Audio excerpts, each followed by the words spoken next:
विधेयकाच्या विरोधात आज जे आपण सगळ्यांनी एनडीए आघाडीने आज जे आंदोलन धरणे आंदोलन आपण इथे आज करत आहोत, त्यासाठी व्यासपीठावर उपस्थित असलेले सर्वच सन्माननीय आणि समोर असलेले सर्वच कार्यकर्ते आणि पदाधिकारी, एवढंच म्हणावं वाटेल की हे जन सुरक्षा कायदा विधेयक नाही, तर हे जनहित विरोधी विधेयक आहे.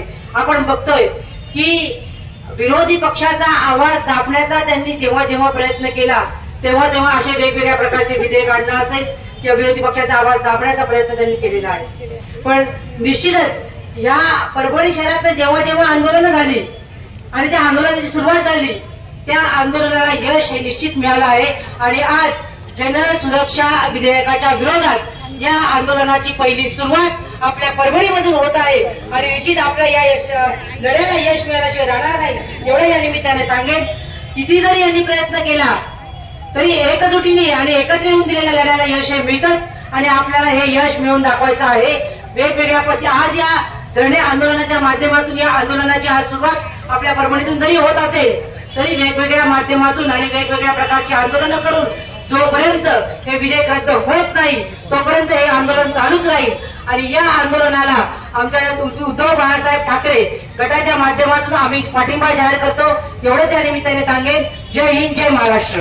जनसुरक्षा विधेयक कायद्याला भारत जोडो अभियान जे देशभर आहे, मराठवाड्यामध्ये सुभाष लोमटे, ऍडव्होकेट विष्णू ढोबळे, दुर्गा महाजन आणि इतर अनेक कार्यकर्ते त्याच्यामध्ये आहेत. तर त्या भारत जोडो अभियानच्या वतीने या कायद्याचा जाहीर धिक्कार करतो. हा कायदा 100% जसं शेतकऱ्यांच्या विरोधातले 3 कायदे मागे घेतले गव्हर्नमेंटने, तसंच हा कायदा देखील सरकारला मागे घ्यावाच लागेल.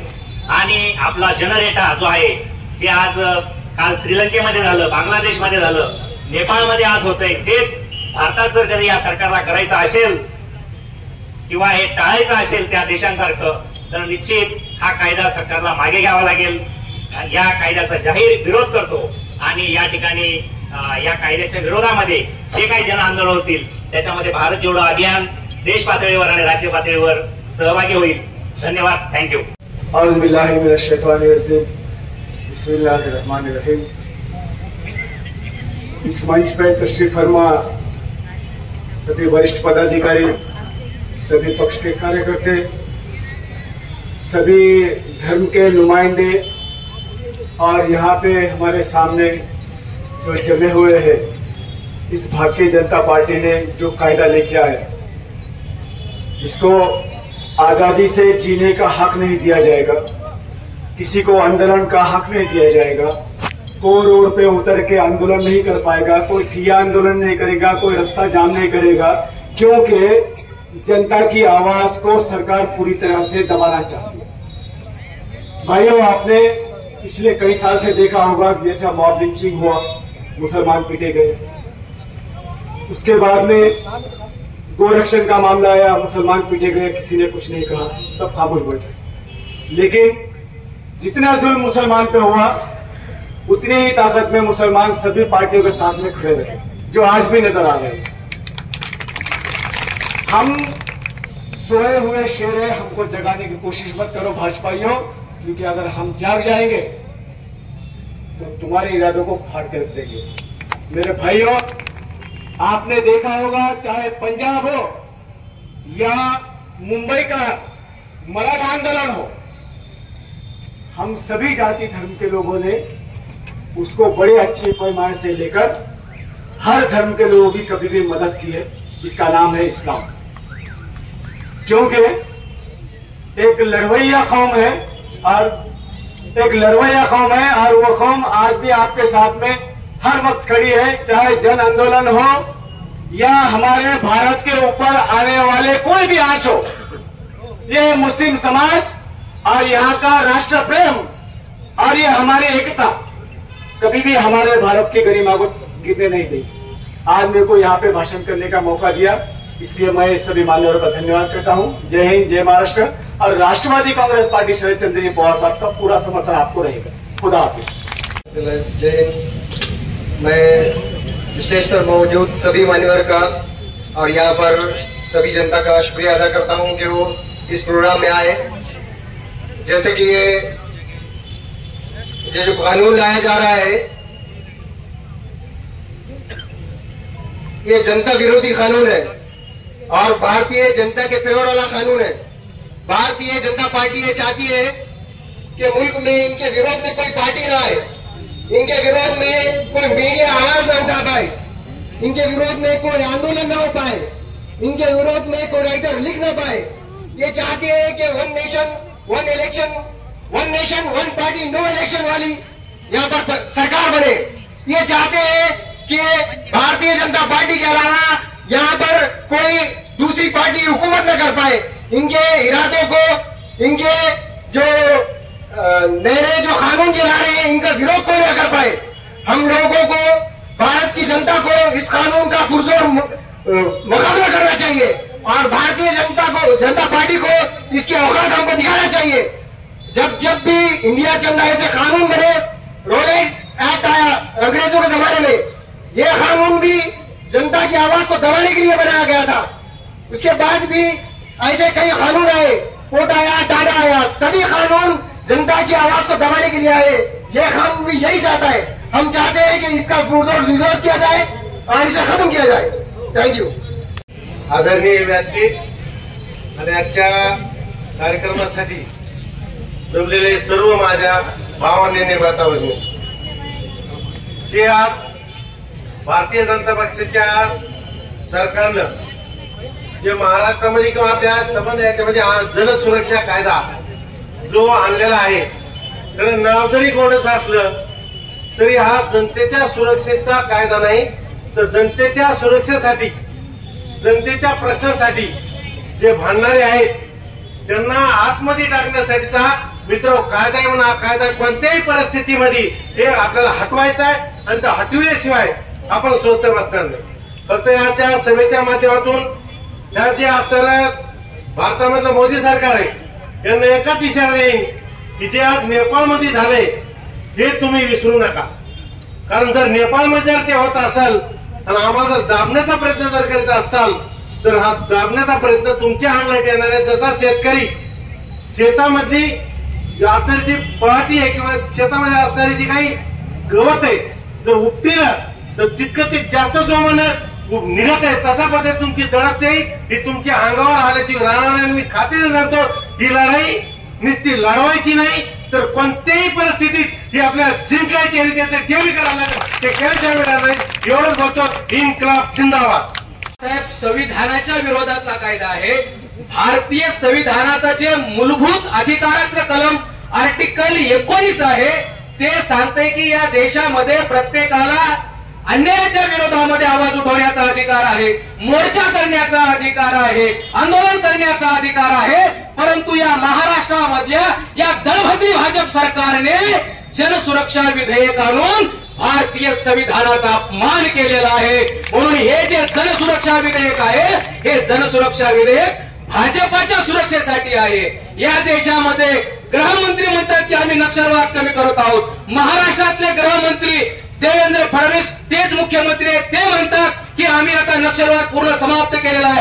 अरे जर तुम्ही नक्षलवाद समाप्त केलेला आहे तर तुम्हाला जनसुरक्षा कायदा आणण्याची गरज काय आहे? याचा अर्थ हा आहे की यांना या नक्षलवादाच्या नावावर या देशामध्ये RSS बीजेपीच्या विरोधामध्ये जे विद्रोह होत आहे, जे आंदोलन उभा टाकत आहेत ते त्यांना चिरडून टाकायचे आहेत. म्हणून हे जनसुरक्षा विधेयक तयार होत आहेत. या जनसुरक्षा विधेयकाला आम्ही शेवटच्या श्वासापर्यंत विरोध करू, शेवटच्या श्वासापर्यंत या कायद्याच्या विरोधात लढू. एवढंच या प्रसंगी बोलतो. थांबतो. धन्यवाद. आजूबाजूला बसलेल्या कार्यकर्ता विनंती. याच्यानंतर प्रमुख वक्ते आदरणीय रेंगे साहेब, बाबाजानी साहेबांनी, गवारे साहेब बोलतील. सर्वांनी मंडपात यावं. कार्यकर्त्यांपैकी शेवटचं मनोगत आहे. मित्र हो, या राज्यामध्ये जो जनसुरक्षा कायदा लागलेला आहे, आपण पाहत आहोत की 2014 मध्ये ज्यावेळेस भाजप या ठिकाणी सत्तेत आलं त्यावेळेस सर्वप्रथम त्यांनी काय केलं, सर्वप्रथम या देशातले पक्ष तोडले.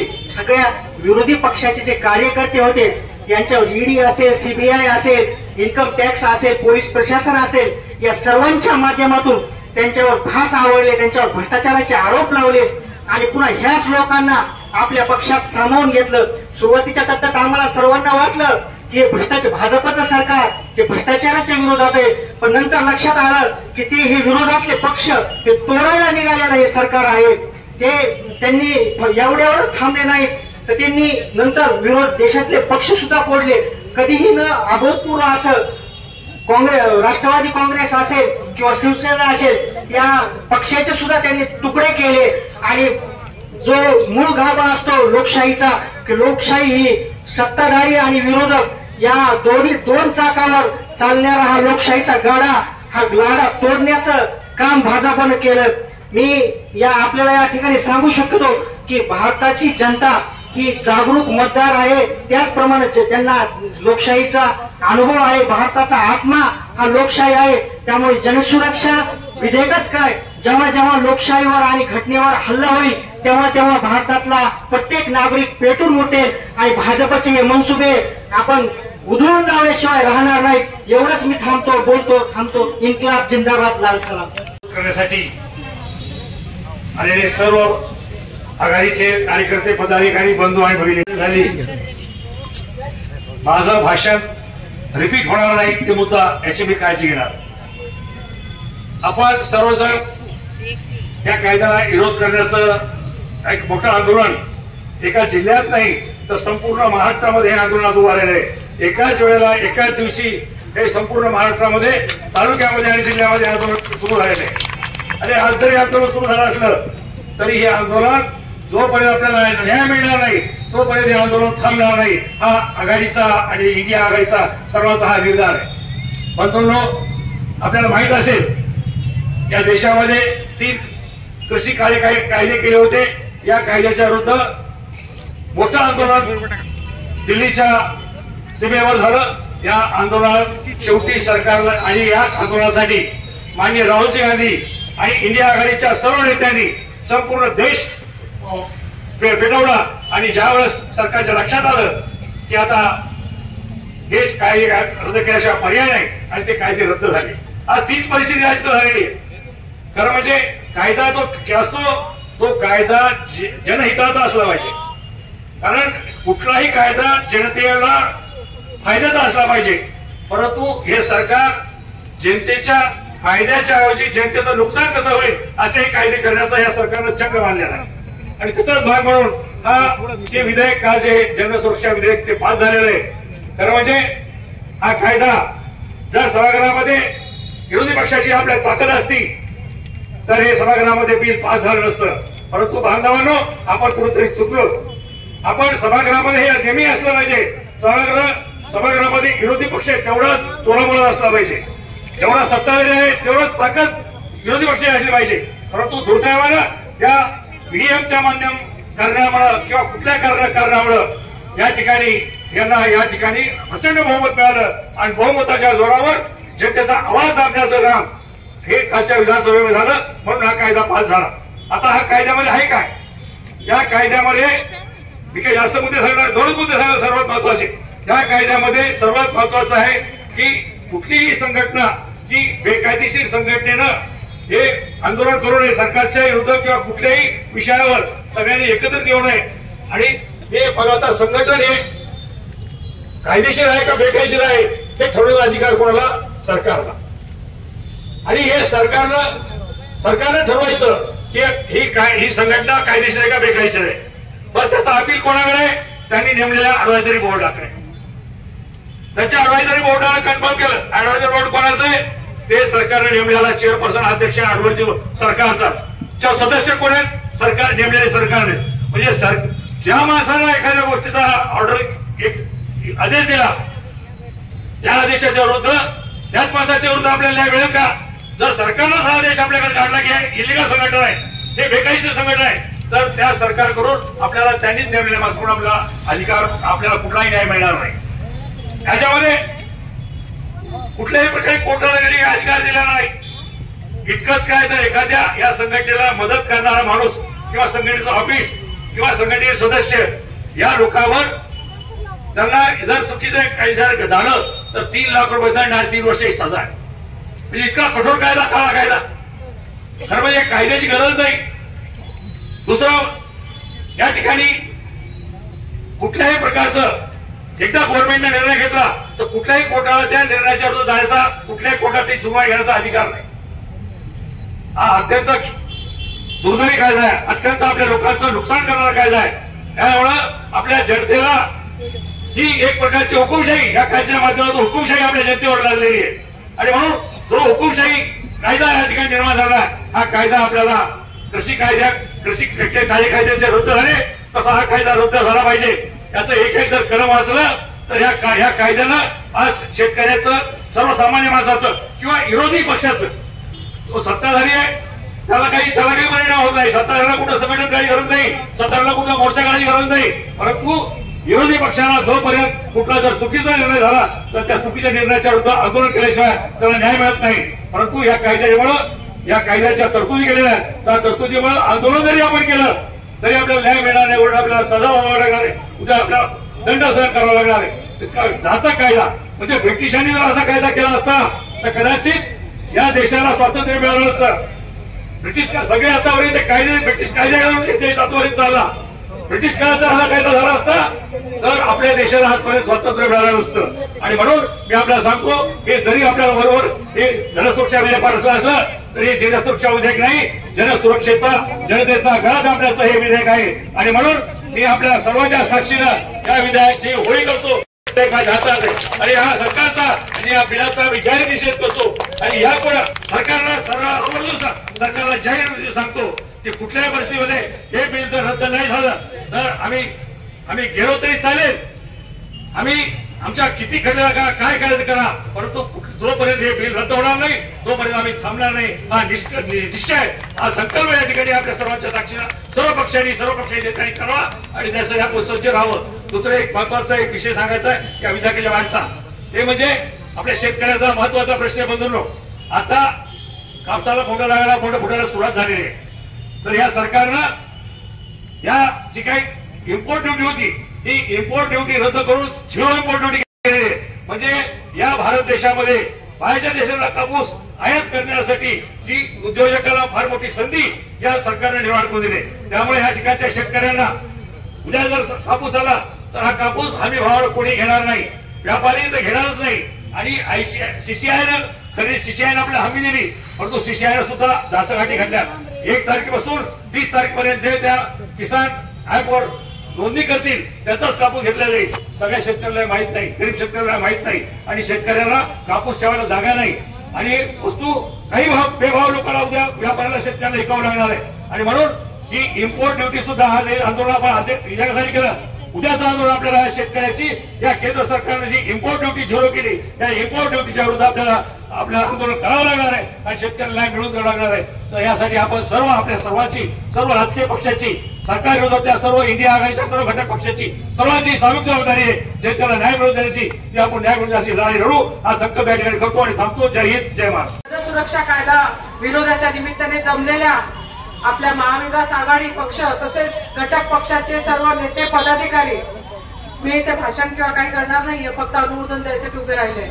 आताच कॉम्रेड माधुरीताई क्षीरसागर यांनी शक्तीपीठ महामार्ग जो आम्ही मागितला नसताना, जो आम्ही शेतकऱ्यांनी कोणी त्याची मागणी केली नसताना सरकारने जो आमच्यावर लादला आहे, त्याच्यामध्ये शेतकरी हा आमच्या गावकुसातूनच पूर्ण निर्गळ होणार आहे, घरातून बाहेर होणार आहे, तसंच त्याच्या जमिनी तिथून जाणार आहे.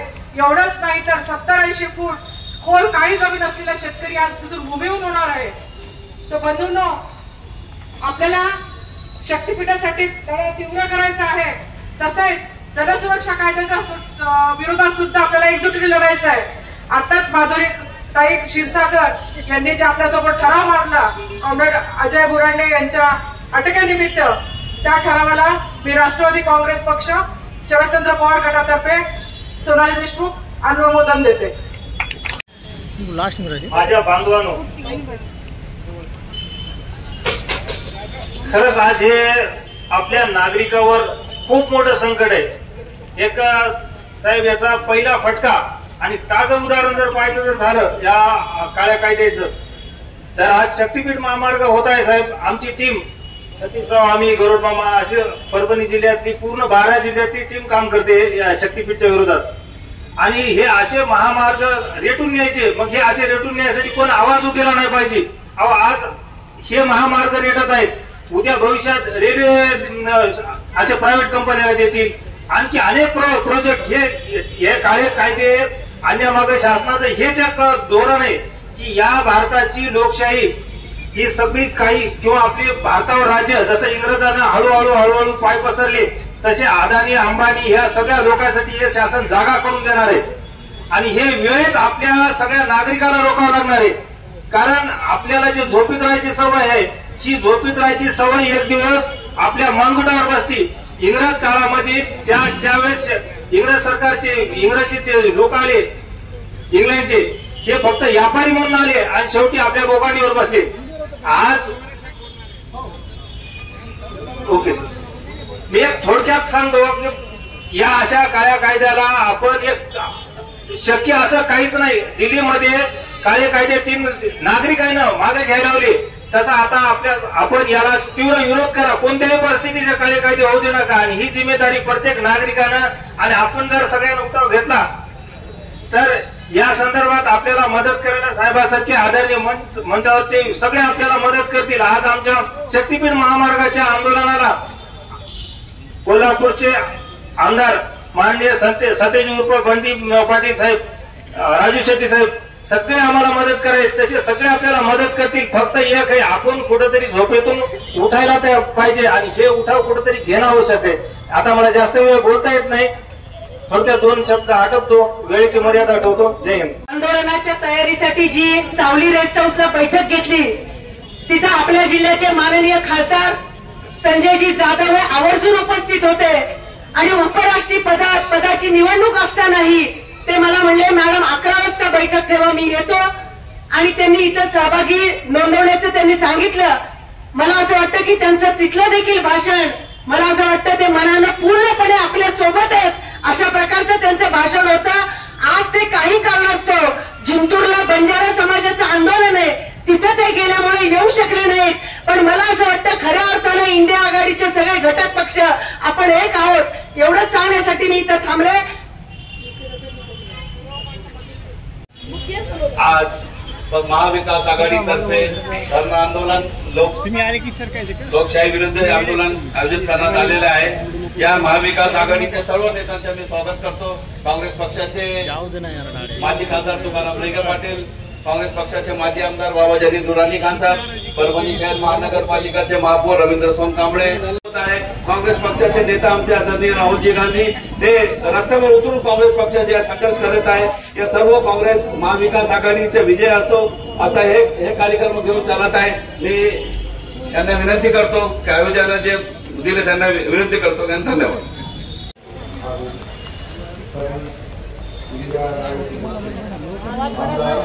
बाबाजानी खान साहब, माजी आमदार माजी खासदार तुकाराम रेगे पाटील साहब, भगवान दादा वाघमारे, राष्ट्रवादी जिला के विजय गवाले साहब माजी आमदार और सभी मान्यवर सभी पदाधिकारी हर कांग्रेस के नेता पार्टी सबको मैं नाम नहीं ले सकता. और ये आज जन सुरक्षा कायदे के विरोध में आज धरने आंदोलन हम यहाँ कर रहे हैं, तो इसकी जानकारी हर सर्वसामान्य आदमी को होना चाहिए. इसका यह है कि आज किसी को मालूम नहीं है इसकी आज पुरस्कार हुए. आज जो हम लोग आंदोलन कर रहे हैं, कोई शेतकरी आंदोलन कर रहे हैं, तो शेतकरी कल ये कायदे के अंतर्गत आंदोलन नहीं कर सकते. आज अपन एनआरसी का आंदोलन कर रहे हैं तो ये कायदे के अंदर आप एनआरसी का आंदोलन नहीं कर सकते. आपके ऊपर कोई जुल्म हो रहा है तो वो जुल्म के खिलाफ आवाज नहीं उठा सकते. ये कायदा उसके लिए. और अगर आप जो कायदे के अगेंस्ट में अगर आवाज उठाने वाले हैं ऐसा ये सरकार को लगता है तो सरकार उसको उसके घर से उठा के जेल में डालेगी और जेल में डालने के बाद उसको पुलिस के हिरासत से कोर्ट में कब हाजिर करेंगी इसी का किसी को इल्म नहीं है. 2 महीने में करेंगी, 2 दिन में करेंगी, 24 घंटे में करेंगी, नहीं मालूम. 2 साल भी रख सकते, 10 साल भी रख सकते. इसका यह हो जाएगा कि जैसा बड़े मेट्रो सिटी में हम सुनते कि वो गुंडों को हफ्ता देना पड़ता, तो ऐसा हो जाएगा कि आजकल ये जो सत्ताधारी पक्ष के नेता रहेंगे उनको जीवन जीने के लिए सर्वसामान्य लोगों को हफ्ता देना पड़ेगा. नहीं तो वो मिलेंगे हम तुमको गुना दाखिल करके अंदर डाल देते. तो ऐसी परिस्थिति आने वाली. इसके लिए हर आदमी ने, हर सर्वसामान्य ने अपनी जात से इसके अंदर आना चाहिए. किसी पार्टी का, किसी पक्ष का, किसी झंडे का इसके अंदर कोई ये नहीं. हम सब मिलकर कर रहे हैं. आज हम सब पूरे पक्ष के साथ में पूरे राष्ट्रवादी कांग्रेस पक्ष शरद चंद्र जी पवार गठ की तरफ से हम हमारा पार्टिंबा जाहिर करते और हम आखिरी सांस तक इसके लिए लड़ेंगे कि जन सुरक्षा कायदा रद्द होना चाहिए। ये हमारी मांग है। ये अगर रद्द होगा तो हम आगे हमारे दूसरे जो भी प्रोटेस्ट रहेंगे, जो भी आंदोलन रहेंगे, वो अल्हम्दुलिल्लाह अच्छे से कर सकेंगे। इसके लिए मैं आप सबसे, आप लोग यहाँ आए हुए हैं, मैं आप सबका तहे दिल से शुक्रिया अदा करता हूँ और मुझको यहाँ बोलने का मौका दिया। वक्त कम है, इसमें मैं अपनी ज्यादा बातें रख सकता हूँ और मैं खुद भी अभी आप लोगों के साथ में नया हूँ, इसलिए कुछ आगे बोलने में हो रहा तो इंशाल्लाह और आगे सुधरता जाएगा। अल्लाह विरोधात व्यासपीठावर विराजमान झालेले सर्व महाविकास आघाडीचे नेतेगण, वेळ खूप कमी आहे आणि या जनसुरक्षा कायद्याबद्दल आपल्या प्रास्ताविकामध्ये माधुरीताईंनी सविस्तर आपल्याला माहिती दिली, म्हणून मी जास्त वेळ न घेता शिवसेना उद्धव बाळासाहेब ठाकरे पक्षाचा जिल्हा प्रमुख या नात्यानं मी या आंदोलनामध्ये जाहीर पाठिंबा देतो आणि आमचा पक्ष सुद्धा हा कायदा जोपर्यंत रद्द होणार नाही तोपर्यंत या महाविकास आघाडीच्या सोबत खांद्याला खांदा लावून आंदोलनात उतरल्याशिवाय राहणार नाही आणि जोपर्यंत हा कायदा रद्द होणार नाही तोपर्यंत आपल्याला स्वस्थ बसायचं नाही। तुम्ही बघितलं असेल, शिवसेना पक्षप्रमुख उद्धवजी ठाकरे यांनी माग हिंदी सक्तीच्या विरोधात ते आंदोलन केलं आणि या महाराष्ट्र सरकारला तो सक्तीचा कायदा परत घ्यायला लावला। निश्चित ही महाविकास आघाडीची ताकद येणाऱ्या काळात सुद्धा हा कायदा रद्द केल्याशिवाय राहणार नाही, एवढं या प्रसंगी सांगतो आणि थांबतो। जय हिंद, जय महाराष्ट्र। स्टेज पर मौजूद तमाम लीडरान, मोहम्मद अली खान साहब, तहसील खान साहब, नदीम भाई, माधुरी भाई, आज ये जो प्रोटेस्ट रखा गया है, जन सुरक्षा जो कानून इस महाराष्ट्र के अंदर आ रहा है, ये जन सुरक्षा कानून नहीं है, ये बीजेपी सुरक्षा कानून है। अगर सरकार को कानून लाना है तो आरएसएस के लिए कानून लाइए, जो अनरजिस्टर्ड ऑर्गेनाइजेशन है। आपको लगाम अगर इस मुल्क में किसी की कसना है तो आप आरएसएस की लगाम कसिए, आरएसएस के इशारे पे इस मुल्क में काम मत कीजिए। ये सरकार आरएसएस के एजेंडों को दिन ब दिन इस मुल्क में इंप्लीमेंट करते जा रही है। यहाँ होना ये चाहिए था कि आरएसएस के एजेंडों को रोकना चाहिए था, पर आरएसएस के एजेंडों को यहाँ पे बढ़ावा दिया जा रहा। आज इस स्टेज से हम साफ साफ कहना चाहते हैं कि हम कभी भी आरएसएस के एजेंडों को पूरा नहीं होने देंगे। और यहाँ पे social democratic party of India की तरफ से मैं ये ऐलान करता हूँ कि हम इस महाराष्ट्र में 22 डिस्ट्रिक्ट में काम करते हैं। ये 22 डिस्ट्रिक्ट में हमारा पूरा समर्थन इस आंदोलन को रहेगा इंशाल्लाह। हमारा एक एक कैडर और हमारा हर लीडर इस आंदोलन के लिए शाना बशाना सफे अव्वल में इंशाल्लाह खड़ा नजर आएगा इंशाल्लाह। समाज सुधारकांनी या देशासाठी, या समाजासाठी काम केलं, अशा सर्व महामानवांना, संतांना आणि समाज सुधारकांना मी या ठिकाणी विनम्र अभिवादन करतो। या विचारपीठावर महाविकास आघाडीचे सर्व नेतेगण आणि या ठिकाणी परभणी जिल्ह्यातील या जनसुरक्षा कायद्यासाठी विरोधामध्ये लढा देणारे सर्व या महाविकास आघाडीचे कार्यकर्ते मित्रांनो, या ठिकाणी वेळ कमी असल्यामुळे आपण वेळेचं भान पाळावं आणि आपल्यानंतरही मान्यवर या ठिकाणी बोलणार आहेत त्याची आपण या ठिकाणी आचारसंहिता पाळावी, यासाठी आपण आपल्यावर स्वतः बंधन लावावं, एवढं मी या ठिकाणी बोलतो। मित्रांनो, हा जनसुरक्षा कायदा म्हणजे तुम्हा आम्हाला या ठिकाणी गुलामगिरी करणारा कायदा आहे। या देशामध्ये नरेंद्र मोदींनी शेतकऱ्यांच्या विरोधामध्ये 3 कृषी कायदे आणले। ते 3 कृषी कायदे या ठिकाणी या देशातील शेतकऱ्यांनी या ठिकाणी एक वर्ष 1 महिना लढा देऊन दिल्लीच्या बॉर्डरवर, जे काही दिल्लीच्या 5 बॉर्डर आहेत त्या 5 बॉर्डरवर लढा देऊन ते 3 कृषी कायदे या ठिकाणी या मोदीला वापस घ्यायला लावले। मला अभिमान वाटतो त्या 3 कृषी कायद्याच्या विरोधामध्ये परभणी जिल्ह्यामध्ये राजन क्षीरसागरच्या नेतृत्वाखाली आम्ही या ठिकाणी दिल्लीमध्ये 22 दिवस लढा दिला आणि ते 22 दिवस लढा देत असताना त्या लढ्यामध्ये 700 शेतकरी शहीद झाले, 700 शेतकरी शहीद झाले। नाहीतर आज तुम्हाला सांगतो मित्रांनो, हा देश गुलाम झाला असता। ते 3 कृषी कायदे काय होते, या देशातील शेतकऱ्यांना तो MSPचा कायदा आहे तो या ठिकाणी नाकारायचा। या देशातील जी काही शेतकऱ्यांची सातबारा आहे ती सातबारा या ठिकाणी भांडवलदाराच्या कॉर्पोरेट क्षेत्राच्या बचत गटाची, आणि दुसरा म्हणजे या देशातील SC, ST, OBC, मायनॉरिटी, अल्पसंख्याक आणि शेतकरी यांना गुलाम बनवायचं, यासाठी हे 3 कृषी कायदे होते। तरी हे 3 कृषी कायदे जसे परत घ्यावे लागले मोदीला, तसा हा जनसुरक्षा कायदा या ठिकाणी मागे घ्यावा लागेल. जी काही महाविकास आघाडीची एकजूट आहे ही एकजूट अशीच भविष्यात कायम राहू ही या ठिकाणी मी आपल्या सर्वांकडून इच्छा बाळगतो. आणि मी माझ्या या ठिकाणी भारतीय कम्युनिस्ट पक्षाचा किसान सभेचा जिल्हाध्यक्ष या नात्यानं मनोगत थांबवितो. इन्क्लाब जिंदाबाद. यानंतर भारतीय कम्युनिस्ट पक्षाचे शिवाजी कदम हे या ठिकाणी त्यांचं मनोगत व्यक्त करतील. त्यानंतर काँग्रेसचे बाबा जानी साहेब ज्यांना जायचंय असं मला कळालं ते या ठिकाणी मनोगत व्यक्त करतील. आणि 2 मिनिटांमध्ये प्रमुख आपल्या कार्यकर्ते मनोगत मांडताना आपल्या पक्षाचं नाव आपल्या संघटनेचा पाठिंबा एवढं जाहीर करावं आणि प्रमुख वक्ते या कायद्याबद्दल बोलणारच आहेत. तर सर्वांना माझी विनंती आहे की बाकीच्या पक्षाच्या प्रमुख कार्यकर्त्यांनी आपल्या संघटनेमध्ये पाठवायचे, फोडाफोडी करायची, संघर्ष करायचा, डोके फोडाई लावायचे. या रीतीचे डावपेच आपण कुणी न हरी जाता आपल्या काम करणारे, कष्ट करणारे, मेहनत करणारे सरकारच्या विरोधात लढण्यासाठी, भांडण्यासाठी आपण तयार झालो पाहिजे. आपण व्हाल अशा ठीक आहे.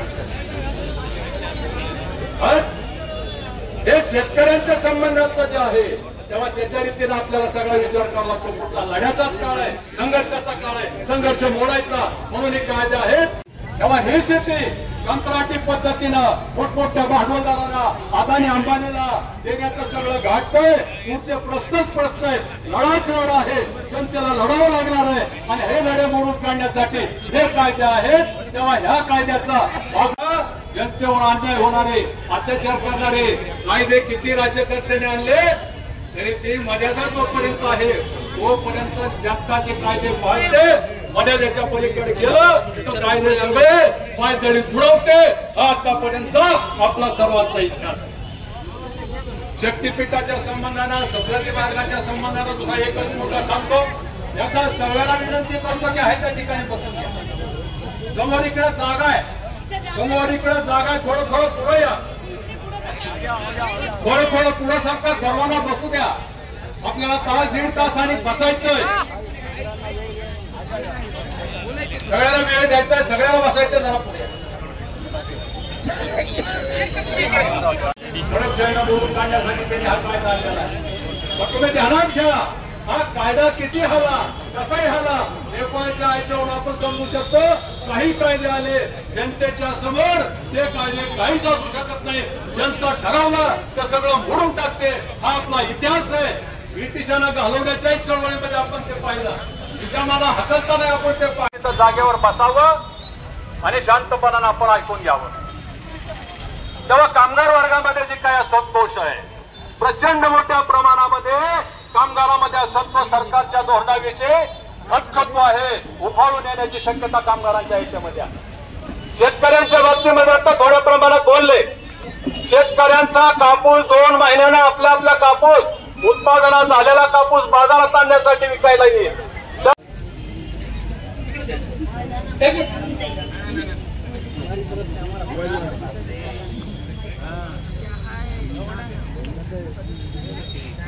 हम सब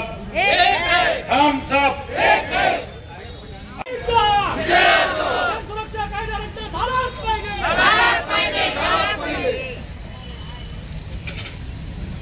आज या ठिकाणी महाविकास आघाडी यांच्या वतीने सुरक्षा कायद्याच्या विरोधामध्ये जनांदोलन उभं केलं असे आमचे नेते आदरणीय विजयरावजी गव्हाणे साहेब. आता व्यासपीठावर ते सर्व लोकांचे मी नाव या ठिकाणी घेत नाही की बराच वेळ झालेला आहे आणि वेळाभावी या ठिकाणी आपण बरेच लोक असे मनोगत या ठिकाणी ऐकून घेतले.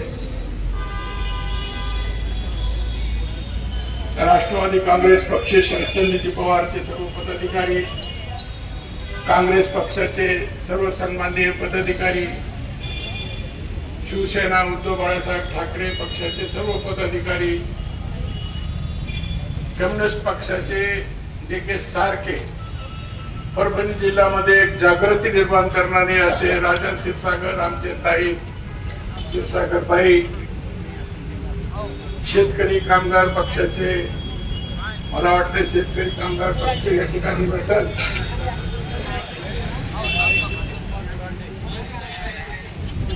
पक्ष आहे हे आज मला दिसलं. त्याचप्रमाणे SDPI सोशलिस्ट डेमोक्रेट पार्टी त्याचे पदाधिकारी आणि उपस्थित बंधू भगिनी, गव्हाणे साहेब, आपल्याला सवय निदर्शने आंदोलने करण्याची आल्याबरोबर मी या ठिकाणी भगवानरावला आमचे सर्व काँग्रेस पक्षाचे पदाधिकाऱ्याला विचारलं तर गव्हाणे साहेबांनी सगळे स्टेज आणि खुर्च्याची व्यवस्था केली. म्हणून मला आपल्याला विनंती करायची की ते स्टेज बी वाढवा आणि खुर्च्या बी वाढवा, कारण की आपल्याला 5 वर्ष करायचे. मला आंदोलन करण्याची सवय नाही, पण आपल्या मार्गदर्शनाखाली 5 वर्ष खांद्याला खांदा लावून जोपर्यंत हे सरकार केंद्राच्या सरकार आणि राज्याच्या सरकार आपण उठून पाडत नाही तोपर्यंत आपण स्वस्थ बसणार नाही याची आपल्या सर्व कार्यकर्त्यांनी दक्षता घेण्याची आवश्यकता आहे. या ठिकाणी 2 लोक आमच्या बापूने कायद्याच्या विरुद्ध कसा कायदा आहे त्याच्या एक थोडक्यात माहिती या ठिकाणी दिली आणि त्याचबरोबर आमचे सोनकांबळेचे माजी महापौर आहेत त्यांनी आपले चांगले विचार या ठिकाणी प्रगट केले. आतापर्यंत हे देशामध्ये केंद्र शासनाचे कायदे चर्चेत राहतात. कोणता कायदा? मागचे 5 वर्षाखाली 3 तलाकचा कायदा, ते चर्चेत ठेवायचा. हे 5 वर्षामध्ये कोणता कायदा तर वक्फ बिल आणला. जे मुसलमानाचे धर्मस्थळे त्याच्यामध्ये हस्तक्षेप करायचा, एक वेगळा मेसेज हे देशामध्ये समाजामध्ये दरी निर्माण करण्याचं काम करायचं.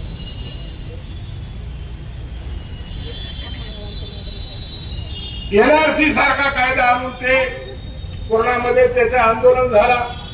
त्याच्यामध्ये अनेक वक्त्यांनी या ठिकाणी आपल्या भाषणामध्ये उमर खालेद आणि अनेक लोकांचा या ठिकाणी भाषणामध्ये उल्लेख केला की बरेचसे लोक हे देशामध्ये आज 4-4, 5-5 वर्षापासून जेलमध्ये बंद आहे. तसाच पद्धतीचे कायदा हे देशामध्ये सत्तेचे संख्येचे बळावर, कारण की 237 आमदार विधानसभेमध्ये, तसाच विधान परिषद मध्ये मोठी मेजॉरिटी आहे.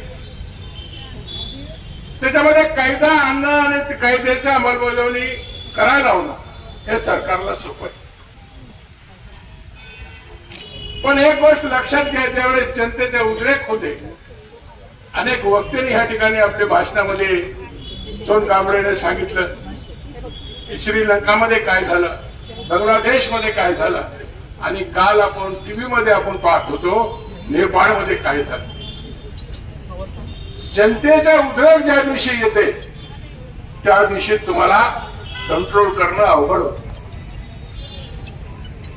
आज या देशामध्ये जाती जातीमध्ये तेढ निर्माण करण्याचं काम कोणत्या माध्यमातून चालू आहे. हे देशामध्ये अनेक वर्षापासून हे परंपरा राहिली.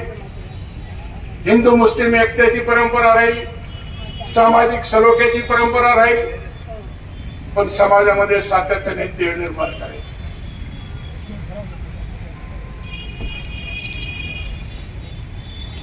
हम वहां भी भरते हैं तो हो जाते हैं बदनाम, वो खत्ल भी करते हैं तो चर्चा नहीं होता. आज या देशामध्ये विशेष करून मुसलमानाला, मुस्लिम समाजाला टार्गेट केलं जातं. त्याच्यामध्ये अनेक वक्ते या ठिकाणी बोलले जातीय तेढ आणि जातीय, आणि असं सांगण्यात येतं की हिंदू कचरे नाही.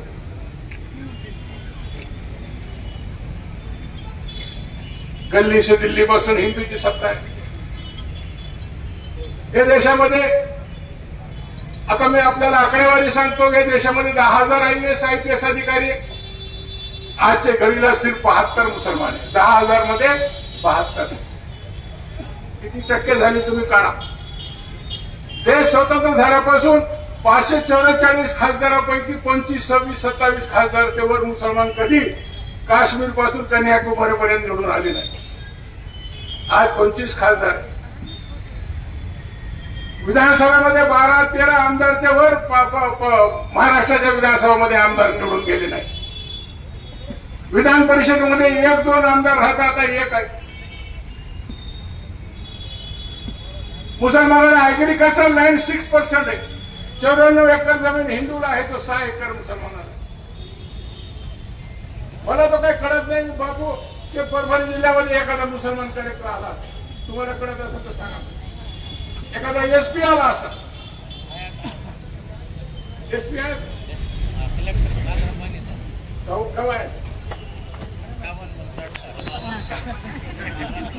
58-59-60 महिने जे पैदा हुए त्याच्या बाहेर पैदाइशी झाली. बरोबर आहे की मेरी? तो हमारे को समजता नहीं ना.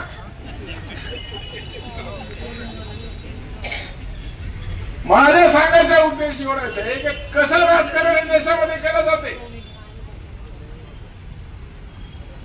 कशा देशामध्ये हिंदू मुस्लिमचं भांडवल करून पुन्हा हे सत्तेवर येतात. पक्ष फोडायचं, माणसा फोडायचे. एक शिवसेनेचे 2 शिवसेना केले, एक राष्ट्रवादीचे 2 राष्ट्रवादी केले.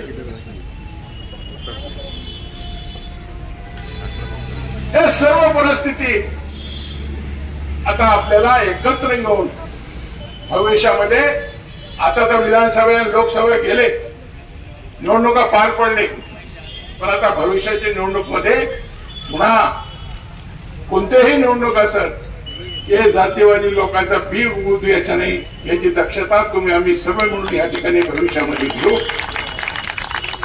आणि जे डॉक्टर बाबासाहेब आंबेडकरचं संविधान आहे,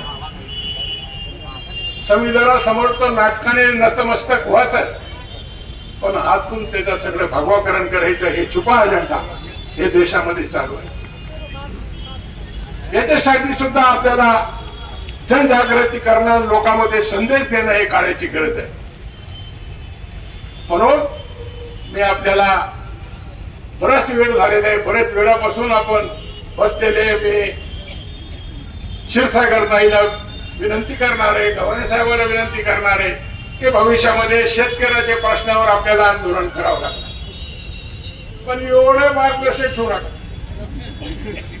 थोडक्यात चांगले मुद्दे बोलणारे सर्व पक्षाचे लोक कसे की आपल्याला वेळ परस जाते आणि त्या ठिकाणी लोकांची ऐकण्याची क्षमता कमी होऊन जाते आणि लोकांना सत्तेकर म्हणण्याची जास्त ओढ लागली. मला अनेक लोक म्हणले की असं कसं सगळे प्रवाहाच्या विरोधात चाललंय.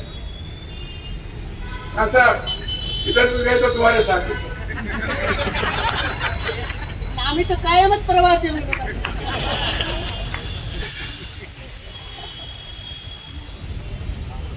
गव्हाणे साहेबाला पण सांगितलं की आपण बरोबरच आपण हे जिल्ह्यामध्ये भविष्याच्या राजकारण आपण मिळवून करू आणि एक परभणी जिल्हा चांगलं आहे. नैसर्गिक दृष्ट्या जयकवाडीचं पाणी आहे, लोट दुधनाचं पाणी आहे, पूर्णा, दुधना, गोदावरी, करपळासारखे नद्या आहेत जिल्ह्यामध्ये. जमीन सुपीक आहे.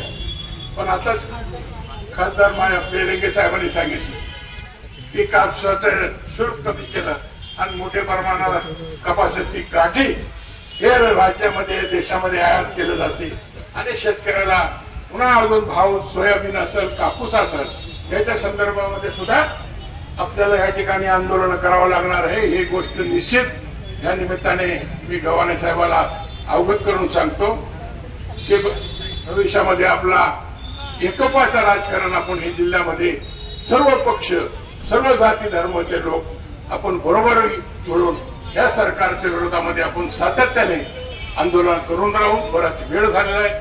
मी काही जास्त या ठिकाणी आता बोलू इच्छित नाही. काँग्रेस पक्षाच्या वतीने अनेक वक्ते या ठिकाणी बोलले. काँग्रेस पक्षाचा हे विधेयकाला सुरुवातीपासूनच विरोध आहे, कारण की सभागृहामध्ये बोलण्याची संधी आमदार लोकांना या ठिकाणी मिळू दिली नाही. कारण की नाही तर हे विधेयक फार चर्चेत आला असता, पण चर्चेत नाही आला तर जनतेच्या माध्यमातून हे देशामध्ये आपण रस्त्यावर उतरून असे विधेयकाला आपण सातत्याने विरोध करू राहू. जनतेची रस्त्यावरची लढाई आपण निश्चितपणे जिंकूया एवढंच सांगतो आणि मी 2 शब्द संपितो. धन्यवाद. जय हिंद, जय महाराष्ट्र. पीठावर उपस्थित असलेले माझे ज्येष्ठ सहकारी बाबाजी दुराणी, बाबाजी दुराणी आपल्या व्यासपीठावर आज आहेत.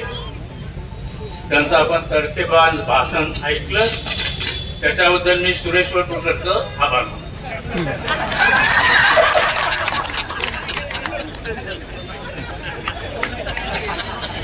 चूक बोललो का?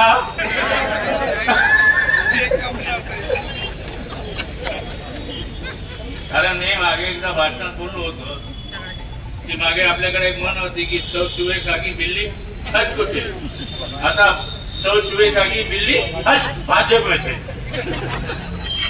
या पद्धतीने वाटत. पण मला सुरेश वटुकरचं कौतुक याच्याकरता वाटतं की बाबाजानी सारख्या माणसाला त्यांनी पाथरी मतदारसंघ मोकळा करून द्या. आणि आमची जी एकजूट या इंडिया आघाडीची आहे त्याच्यामध्ये फूट पाडण्याचा प्रयास अजितदादापासून सगळ्यांनी केला होता. तो सगळा यशस्वी होऊन आम्ही आज परभणी जिल्ह्यामध्ये सगळी इंडिया आघाडी एकत्र एकजुटीनं मजबूतीनं आज व्यासपीठावर उभे नाही तर मैदानावर उभं राहू याची ग्वाही आम्ही या ठिकाणी दिलेली. मित्र, नक्षलवाद म्हणून चंद्रपूरमध्ये गोळ्या घालण्यात आल्या, तिकडे गोळ्या घालण्यात आल्या. तो गोळ्या नक्षलवाद्यांवर नाही, तिथल्या आदिवासींवर आहे. कारण जे मणिपूरमध्ये घडलं ते महाराष्ट्रामध्ये घडवायचं आहे. मणिपूरमध्ये जे डोंगरामध्ये आदिवासी होते त्यांच्या खजिना संपत्ती सगळी त्या डोंगरामध्ये आहे. ते खाली करून अदानी अंबानी देण्याकरता मणिपूरचं युद्ध झालं, मणिपूरमध्ये गृहयुद्ध झालं. आज चंद्रपूरमध्ये हे चाललंय, तिथलं जंगल काढून त्या जंगलाचा खजिना या भाजपच्या हरामखोरांना लुटायचा आहे, अदानीला लुटायचा आहे. त्यामुळं साध्या नक्षलवाद्याच्या नावाखाली आदिवासीच्या जमिनी हिसकावून घेण्याचा प्रयत्न या महाराष्ट्रामध्ये झाला. म्हणून ह्या लढाई वेगवेगळ्या बाबाजानींना सांगितलं, बाकीच्या सगळ्या नेत्यांनी सांगितलं. मी एकही मुद्दा रिपीट करू मागत नाही, पण एक गोष्ट लक्षात ठेवा, महाराष्ट्रामध्ये कोणते कोणते संघर्ष केले. आधी राम मंदिराच्या नावाने मुसलमान विरुद्ध हिंदू, नामांतराच्या नावाने हिंदू विरुद्ध दलित, आणि मराठ्याच्या नावाने मराठा विरुद्ध ओबीसी. माझ्याकडे आमचं दादेगाव आहे, हजारीचं दादेगाव. मी तुम्हाला खरं सांगतो, तुम्ही म्हणतो गव्हाने फेकत आहे, तसं नाही. बाबाजानी, हमारे पास भी एक बम्बन है, उसका नाम फडणवीस है. त्याची त्या दादेगावमध्ये मुस्लिम संख्या जास्त असल्यामुळे शेवटपर्यंत इच्छा होती की या गावामध्ये मुसलमानाचा आणि मराठ्याची दंगल व्हावी. त्याची इच्छा काही तिथल्या लोकांनी पूर्ण होऊ दिली नाही. त्यांनी जाता जाता एक मृत्यूपत्र लिहून गेलं, मी मर गया तो माझं प्रेत कब्रस्तान मध्ये जावा. त्याची आखरी इच्छा कोणती की किमान याचं प्रेत कब्रस्तान मध्ये जाळलं तर तिथे हिंदू मुसलमानाची दंगल होईल. तसा हा फडणवीस आहे. हा फडणवीस त्या जातीचा आहे, त्याला देश शांत ठेवायचा नाही, राज्य शांत ठेवायचं नाही, गावगाडा शांत ठेवायचा नाही. चौकडे संघर्ष पेटला पाहिजे. गावात जो गावगाडा सुखानी गावगाड्याची वीण आहे, ओबीसी मराठा सगळे एकत्र शांतपणाने लढतात, त्यांनाही शांतपणाने यांना जगू द्यायचं. म्हणून आपण हुशार झालं पाहिजे. किती छेडलं काही केलं तरी आपण आपली जागा सोडता कामा नये आणि मजबूतपणाने हा हिंदुस्थान हे संविधान वाचलंच पाहिजे. त्यासाठी इंडिया आघाडी ताकदीनं उभा राहिल्याशिवाय आपल्यासोबत दुसरा काही पर्याय नाही. आज जी चळवळीची सुरुवात आहे, बाबाजी ने आपने कहा था ना, किसानों के इश्यू पे तो लड़ना ही है. ज्या दिवशी आपण शेतकऱ्यांच्या प्रश्नावर लढू त्या दिवशी मराठा ओबीसी वाद राहणार नाही. मी साहेबांना बोललो, पण मुद्दे काही घेऊन लढू. उद्या 15 तारखेला आमदार शरद पवार साहेबांनी नाशिकमध्ये शेतकऱ्यांच्या प्रश्नावर मोर्चा जाहीर केला. आम्ही तिकडे निघालोय. तिथून आपण सुरुवात करू. सगळे इंडिया आघाडी म्हणून एकत्र येऊ आणि मोर्चाच्या प्रमुख मागण्या ठेवायच्या. मी साहेबांना सांगितले, जोपर्यंत शेतीमालाला भाव मिळत नाही तोपर्यंत कर्ज देणार नाही. गावामध्ये कोणाला पुढाऱ्यांना येऊ देणार नाही. हे सगळं घेतल्याशिवाय आम्ही एक पैसा सुद्धा सरकारला कोणत्या पद्धतीचा टॅक्सच्या रूपाने कोणत्या रूपाने देणार नाही. असं असहकार आंदोलन उभा केल्याशिवाय लोकांच्या सहभागाशिवाय होत नाही. मणिपूरमधली तुम्ही कल्पना वेगळी मांडताय. मणिपूरमध्ये माझं मत वेगळं आहे. जसं आपलं भारतामध्ये मोदी मीडिया आहे, मोदी मीडिया म्हणतात ना काही, मोदी मीडिया तसं मणिपूरमध्ये सगळ्या मीडिया कधी बंद केल्या होत्या, एका गव्हर्नमेंटच्या बाजूनं उभा केल्या होत्या. परंतु नेपाळमध्ये सोशल मीडिया इतकी प्रभाव झाली होती की त्यांनी तो मोदी मीडिया मोडून काढला आणि सोशल मीडियाच्या माध्यमातून लोकांना जागृती केली. म्हणून सोशल मीडियावर बंदी करा. आपल्याकडं महाराष्ट्रात चळवळ करायची असेल तर मोदी मीडिया बंद करा म्हणून चळवळ करावं लागेल.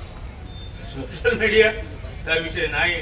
सोशल मीडिया तर चालू राहील, पण हा एककल्लीपणाने वाईट प्रचार करून आमची ताकद नाही असा एक संभ्रम तयार करून संभ्रमावर राज्य करण्याची ही पद्धत आहे.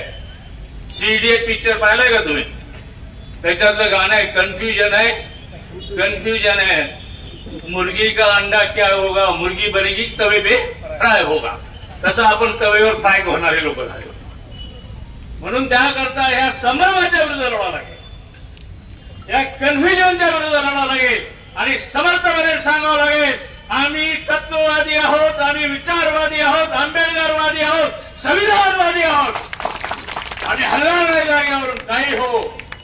आणि हा भारत, हा महाराष्ट्र बहुजनांचा, शाहू महाराजांचा, महात्मा फुलेंचा ठेवण्याकरता ज्या चळवळी अंगावर त्या घ्यायची तयारी ठेवू. बाबाजींनी आपण सब साथ है, मधुरी दीक्षित आपण सर्व आहे. ती चळवळ रस्त्यावर आणून महाराष्ट्र बदलूनच दाखवू हाच निर्णय या चळवळीचा आहे, या व्यासपीठाचा आहे. एवढंच बोलून मी माझं संपवतो. जय हिंद. विधेयक आणलंय त्याची चाचणी मराठवाड्यातल्या शक्तीपीठ महामार्गाच्या वेळी होणार आहे. या ठिकाणी आजच्या या कार्यक्रमाच्या दिनाच्या निमित्तानं काल सोशल मीडियावर आपल्यापैकी अनेक जणांनी पाहिलं असेल की बीड जिल्ह्याचे कम्युनिस्ट पक्षाचे किसान सभेचे नेते अजय बुरांडे त्यांनी शक्तीपीठाच्या मोजणीला विरोध केला तर पोलिसांनी त्यांना अटक केली. या सभेत मी या ठिकाणी ठराव मांडते की त्या घटनेचा आम्ही सर्वजण या ठिकाणी जाहीर निषेध करतो आणि परभणीतल्या शक्तीपीठ विरोधी आंदोलनाच्या पाठीशी आम्ही ठामपणे उभे आहोत. मी हा जो ठराव मांडलाय त्याला सोनाली देशमुख थोडक्यात पाठिंबा देते. सुरक्षा कायदा रद्द झालाच पाहिजे. लोकशाही विरोधी सरकारचं करायचं काय?